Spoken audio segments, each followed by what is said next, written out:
That is what started the Draymond Green, Jordan Poole feud. It was a contract extension. It was contract talks. Jordan Poole got a contract extension alongside Andrew Wiggins the summer after the title, the surprise Warriors title. And when the Warriors came back to camp, there was a lot of back and forth. Draymond was still eligible for his and waiting on the Warriors to make a decision on his down the line. There was a lot of back and forth between Draymond and Jordan Poole. That's what led to the punch in the offseason of 2022. I believe it was really preseason, leading up to the games, early October time. Draymond Green sucker punches Jordan Poole right in the face in the middle of practice. And that in itself, about 3 years ago now, up to 3 years ago, is still lingering to this day based on what we saw happen recently when Jordan Poole went back to play the Warriors in a Wizards uniform, and also what Draymond Green said on the podcast most recently. So we'll jump right to the end of it, because I think this is Draymond being a person that I feel like is immature and also unaccountable. Draymond, on whose podcast was this? Was this his own podcast with Baron Davis? Yeah, that was Baron. Draymond Green podcast with Baron Davis. This is how he addressed the Jordan Poole situation following Poole playing the Warriors and saying, hey, I love all of those guys. Well, most of those guys, which is him answering a question about his appreciation for the Warriors and singling out the fact that he does not like Draymond Green, who punched him in the face about 2.5 years ago. Here's Draymond's response to that.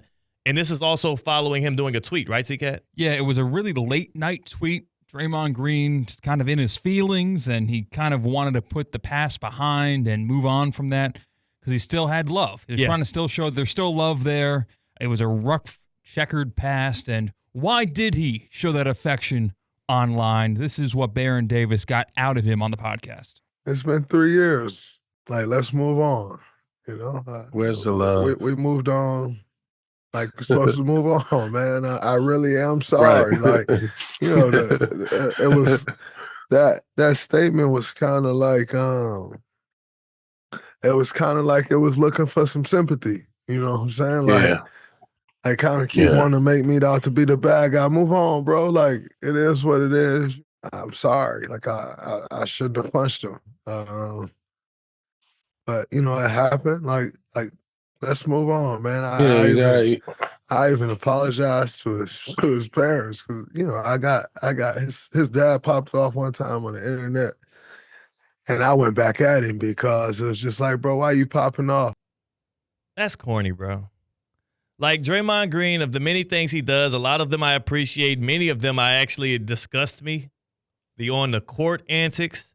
The way he responds to certain things, his outward hate for people when it feels like there's no real reasoning for it, even though I side with Draymond Green on everything he says bad about Rudy Gobert. Save Ant. Save the Ant-Man and get him the hell away from Rudy Gobert. But Draymond's lack of accountability in this situation just disgusts me, because if you're a guy, as soon as you cross that line with me, as soon as you decide we're taking it there, we're getting physical, especially if you are my brother, my teammate, my friend, and you punch me in the face, you don't get to decide when I'm over it. Mm-hmm. You don't get to decide when I am able to bring it up. And also, you don't get to be so smug in your addressing of it as if Draymond was not the violent, out of character, immature. I mean, it was a criminal act. It was assault.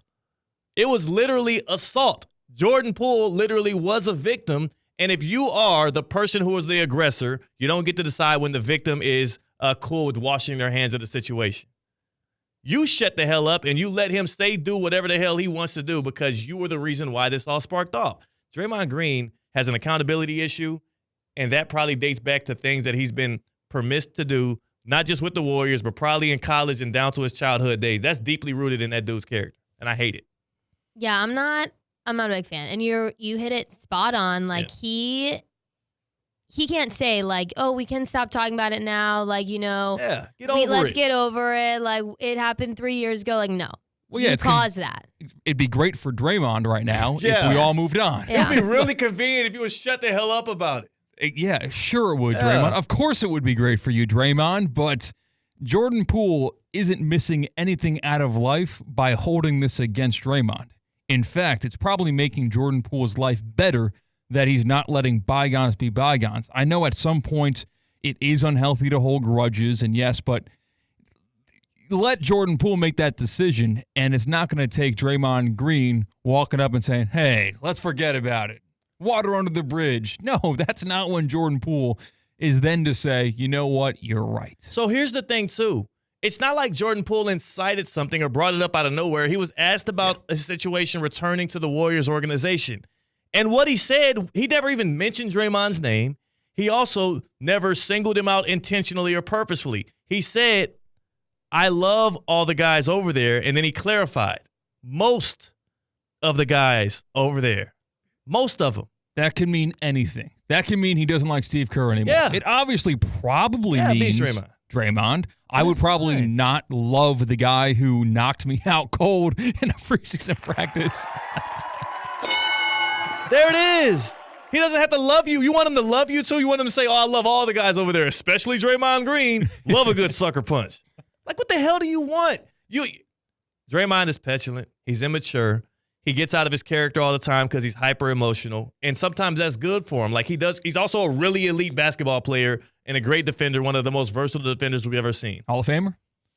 Yeah, he's a Hall of Famer. Okay, just making sure. He's a Hall of Famer as well. Like Draymond, his impact on the basketball court, his championship rings, none of that can be refuted. His character, though, has a lot of issues. And if he's not able to eventually look himself in the mirror and take some accountability, this is something that's going to continue in his life. This is an issue he had with a former teammate that happened 2.5 years ago, and he still can't get it right. I feel bad for the things that are going to continue to happen in his life, interpersonal, in other professional settings. Like, again, he's trying to set up himself for a post-career that seems like it's going to be in media. Yeah. Or I guess not that anymore, but whatever it's going to be. Variation. Whatever it's going to be, you have to get better at this. Just like dudes coming to the NBA like Michael Kidd-Gilchrist, and we're like, yeah, you got to reform that shot or he ain't going to last. You got to get better at interpersonal communication, conflict resolution, and taking accountability. You are a grown-ass man, a veteran in the NBA. Nobody's going to let him start getting away with this stuff, especially as we further on past his ability to be good at basketball. After that, what are you working with after that? After you're no longer a relevant basketball player and you're just a media talking head that's yapping all the time, which is cool to do. I mean, I love doing it as well. What else are you going to have of value that's going to make people want to keep you along? There's only one Charles Barkley. Yeah, and for all intents and purposes, I'm going to bring this up.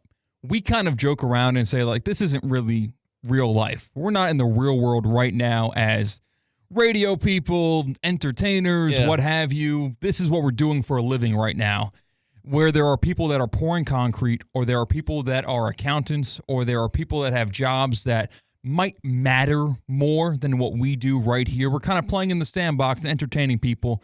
But as far removed from the real world as we are, professional athletes are even further away from the real world, where he walked up, cold-cocked his teammate. He thought it was going to be cool. Exactly. We're good. Right in the face. And once you break that barrier with a man again, it's over with after that. It's over with.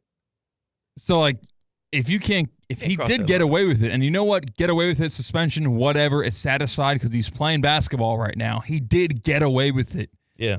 You got a long way to go if you're still rationalizing it and trying to put it in the past right now. Yes, it was 3 years ago, and it's not that you're beyond the means of, what is it when you commit a crime like 10 years ago? Oh, statute of limitations. Yeah, there's no statute of limitations when it comes to the kind of public enemy and the public perception of you, Draymond. That man never has to love you, and you have to be okay with that because you punched him in the face. Simple as that. I'm glad I could teach you something. Maybe you could teach me a little bit about, defending the pick and roll.